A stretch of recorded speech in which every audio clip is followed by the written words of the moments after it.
Hey there. Assalamu alaikum, Maya. My name is Ishal Fatima and I am a student of Rehan School Islamabad Afid campus. Today, I am going to do my third colony. And today, my colony topic is hurry up. So, are you ready for my questions, Maya? Walaikum assalam. I'm absolutely ready. Let's dive into it. What's your first question? My first question is, what does hurry up means? I'm guessing you mean Hallyu, right? It's the Korean My wave, that question massive is, global my question is, what does the word hurry up means? Got it. Shifting gears to hurry up. Basically, it's just a way of telling someone to move faster or do something more quickly. It's all about that feeling of urgency. Okay, What else Maya. is on your mind about it? My next I'm all question ears. is, when do people usually say hurry up? Usually, when the clock is ticking and there's a deadline, think of things like running late for school, trying to catch a bus, or even just when a parent is trying to get everyone out the door in the morning. It's that classic we're almost late energy. Does that make sense? Why do parents often tell children to hurry up? Probably because they're thinking 3 steps ahead. They're managing the whole schedule, the traffic, the school bell, the breakfast chaos. So they're trying to keep everything on track. It's usually less about the speed and more about the stress of the timeline. Okay, Maya, my next question is, can hurry up a polite phrase? It depends entirely on how you say it. If you say it softly to a friend, it's just a nudge. But if you shout it, it can definitely feel like a command and come off as a bit rude. It's all about the tone. Can hurry up sound rude? Oh, for sure. Especially if the tone is sharp or impatient. It can make the other person feel rushed or like they're just in the way rather than being helped. It's a quick way to accidentally create a bit of tension. Can hurrying improve productivity? Assuming you mean hurrying, right? It can if it pushes someone to focus and get things done. But if it's too much, people usually start making mistakes because they're rushing. It's a bit of a balancing act.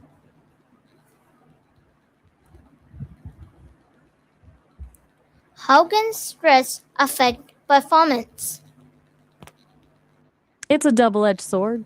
A little bit of stress can actually sharpen your focus, but once it hits a certain point, your brain just starts to freeze up and you make mistakes you normally never make.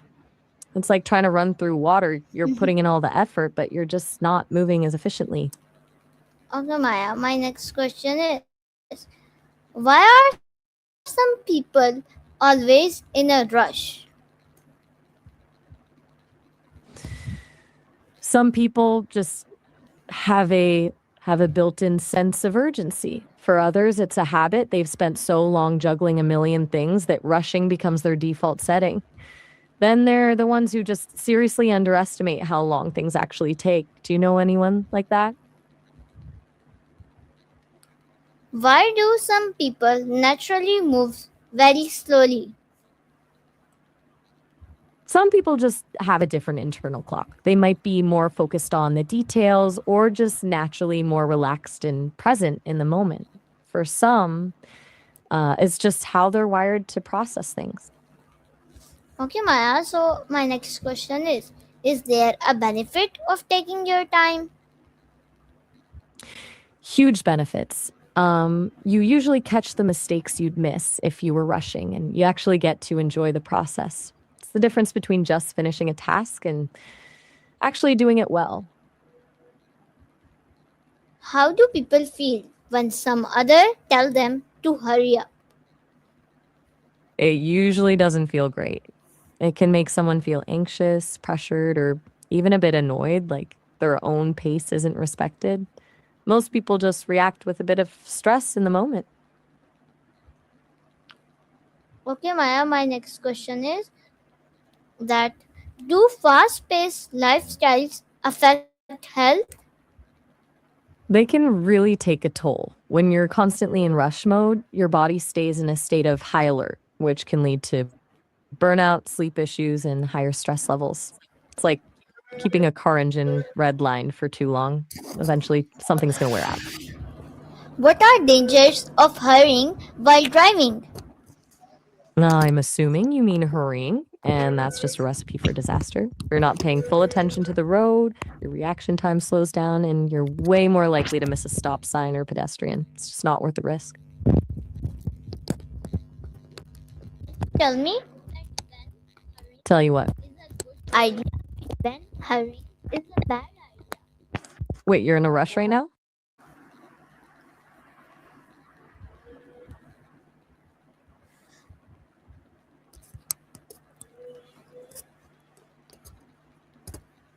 My question is when hurrying I'm is a listening. good idea and when hurrying is a bad idea.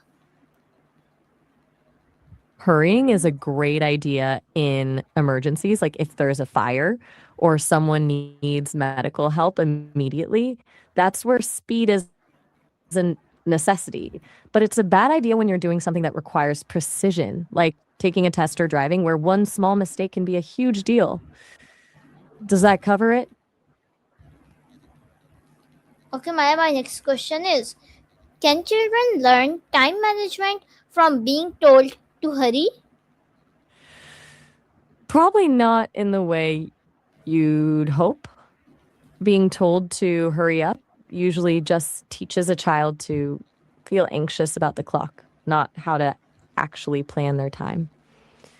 Learning time management is more about understanding how long tasks take rather than just moving faster because someone is shouting. It's more of a skill than a speed limit. Okay, Maya, my next question is what is the opposite of hurry up?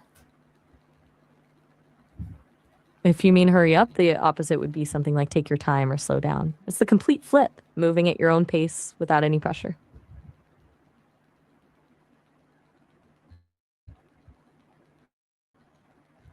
Okay, Maya, my next question is how can alarms help people avoid rushing? They give you a head start. By setting an alarm for a bit before you actually need to leave, it builds in a buffer. It turns that panic of, oh no, I'm late into a planned transition. Basically, it takes the guesswork out of the morning. My next question is can hurrying affect memory? Assuming you mean hurrying again, it definitely can. When you're rushing, your Yes. brain is more focused on the clock than the actual information you're processing. So it's way easier to forget where you put your keys or a specific detail in a conversation. It's like your memory is just skimming the surface instead of actually absorbing things. Okay, Maya, my next question is how do traffic jams make people hurry? It's the ultimate irony, right? You're stuck in a crawl, but the panic makes you feel like you need to be moving at light speed. People start weaving through lanes or speeding the second the jam clears just to make up for lost time, even though they're still stuck in the same traffic. How can people stay calm when they need to hurry? Deep breaths are the go to for a reason. Focus on the task right in front of you instead of the total amount of time you're losing. It helps keep the panic from taking over the wheel. Is it possible to be fast without rushing? Absolutely. It's the difference between speed and panic. When someone's really skilled at what they do, they can move quickly and efficiently because they've practiced it so much it's second nature. They're fast, but they're calm and in control. It's more like a flow state than a rush.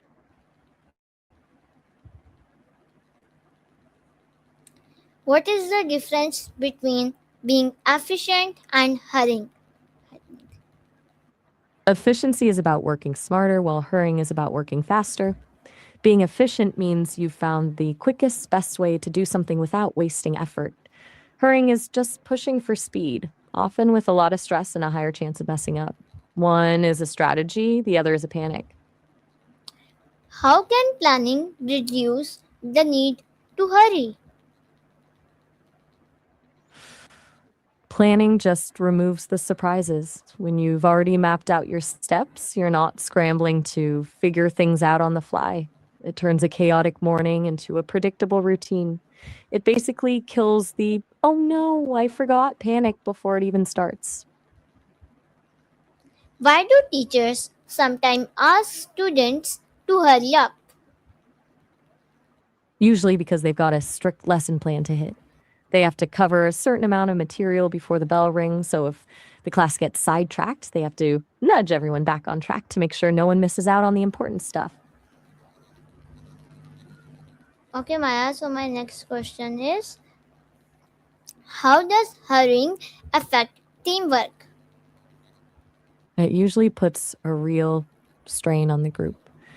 When people are rushing, communication usually breaks down and they start stepping on each other's toes. Instead of working together, everyone's just trying to finish their own part as fast as possible, which is how big mistakes slip through the cracks. It turns a collaborative effort into a race, and that's rarely a good thing. Can hurrying improve reaction time? Assuming you mean hurrying again? Yes. Not really. Well, it might feel like you're reacting faster. You're often just reacting impulsively. True reaction time is about accuracy and speed, and rushing usually sacrifices the accuracy part. You end up reacting to the wrong thing or reacting too quickly without thinking. What mistakes do people commonly make when rushing? Oh, the classics. Forgetting your keys, skipping a crucial step in a recipe, or sending an email before you've actually proofread it. It's usually the small, obvious things that just vanish from your brain the second you start rushing. How can organization reduce rushing? It basically clears the mental clutter. When everything has a specific spot and there's a system in place, you don't spend 10 minutes frantically searching for your shoes or a notebook right before you have to leave. It transforms that where is it panic into a simple reach and grab. Organization is basically the antidote to rushing. What are the signs that is in a hurry? You can usually spot them from a mile away. They're the ones walking fast, checking their watch every 5 seconds, and probably sounding a bit short or impatient when they talk. There's just a general vibe of restlessness, like they're fighting against the clock. How does hurrying affect concentration? It completely shatters it. Your brain starts jumping ahead to the next thing instead of focusing on what you're actually doing right now. It's like trying to read a book while someone's tapping on your shoulder. You can't really settle into the flow, so you end up skimming the surface of everything. How does hurrying impact relationships?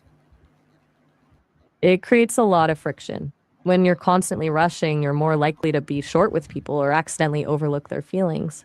It makes the other person feel like they're just a hurdle in your way instead of a priority, which can leave them feeling undervalued over time. Can people train themselves to work faster? They definitely can.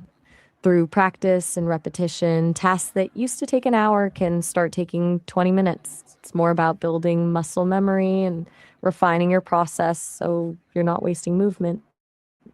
It's essentially just turning a slow habit into a fast one.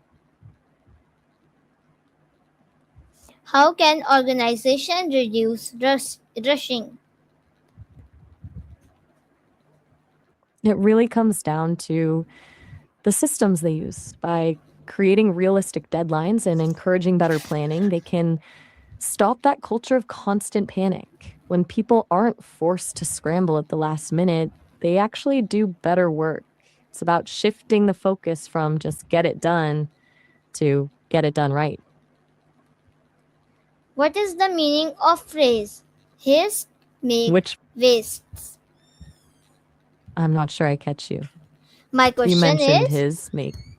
my question is what is the meaning of the phrase haste makes waste?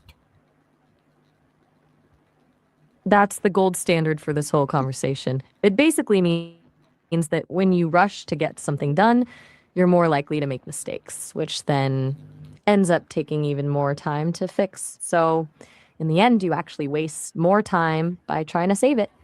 It's a perfect little summary of everything we've been talking about. How does hurrying affect sleep schedules? It usually throws everything off.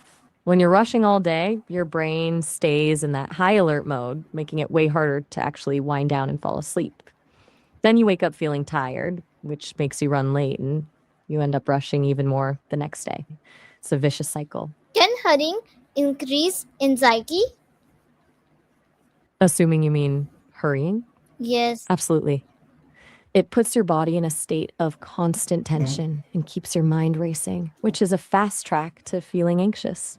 It's like your brain is stuck in a loop of I'm not doing enough or I'm not fast enough. How can school teach better time management? By teaching kids how to break big projects into smaller, manageable chunks. Instead of just giving a final deadline, they could show students how to set their own mini goals along the way. It turns the process from a mad scramble into a steady pace. Do you think your school does that? Can successful people avoid rushing? The most successful ones usually do. They tend to prioritize their time and set boundaries rather than just reacting to everything as it happens. It's less about having more time and more about being more intentional with the time they actually have. Next question, Maya. What role does patience play in avoiding rush? Patience is basically the anchor. It's what lets you stay calm when things aren't moving as fast as you want. Without it, every little delay feels like a crisis. With it, you can just breathe and keep a steady pace without letting the panic take over. Can technology save time and reduce rushing? It definitely can if you use it right. Things like digital calendars, reminders, and apps that optimize your route can take a lot of the guesswork and stress out of the day.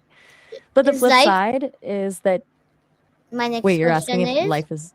my next question is life becoming faster than before? It definitely feels that way. Between, instant messaging, fast food, and the expectation that we're always available, there's this constant pressure to respond and produce immediately. We've traded a lot of patience for speed. Do you feel that pressure in your own life? Can hurrying ever save lives? Assuming you mean hurrying again? Yes. In emergencies, absolutely. Like if a paramedic is rushing to a scene or a doctor is hurrying to perform a life saving surgery. In those cases, speed is literally the difference between life and death. How do sports coaches encourage quick action? They usually focus on drilling it into muscle memory. They want athletes to react instinctively without having to stop and think, so they use repetition and high pressure drills. That way, the quick action becomes a reflex rather than a rush. Does that make sense?